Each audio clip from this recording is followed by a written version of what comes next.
We have a very special guest, Conrad Tao, 30 under 30 member and piano maestro, EMI recording artist. So without further ado, I introduce Conrad.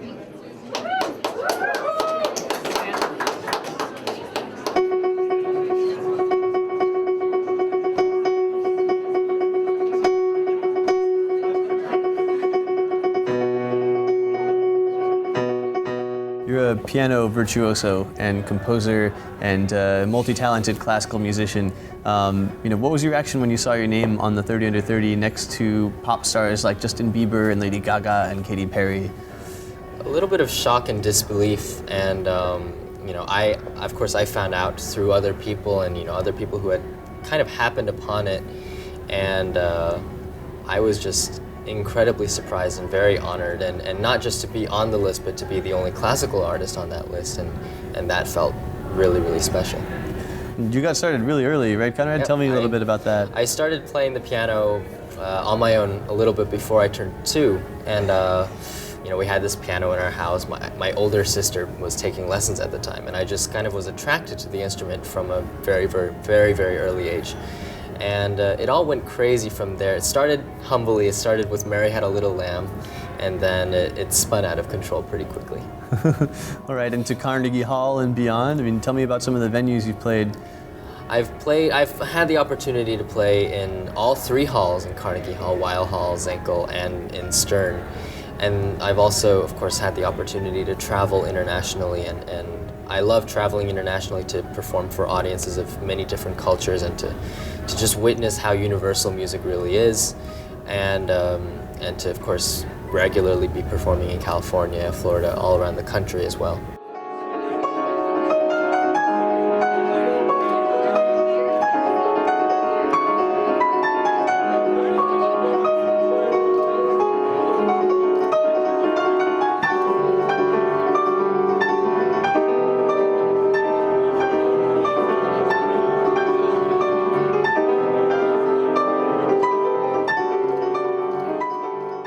You've got some interesting thoughts on future of music in the Facebook age.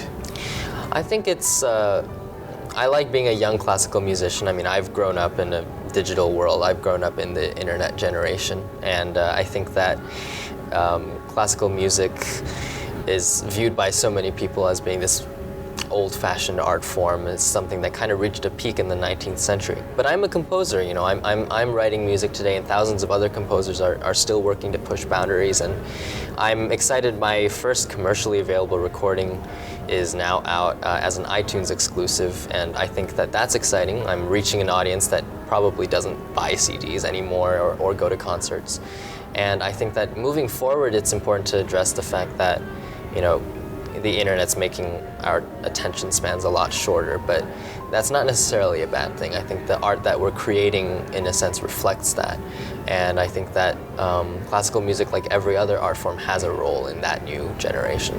But how do you see classical music perhaps changing, kind of, in coincidence with the modern age and internet and the Facebook era?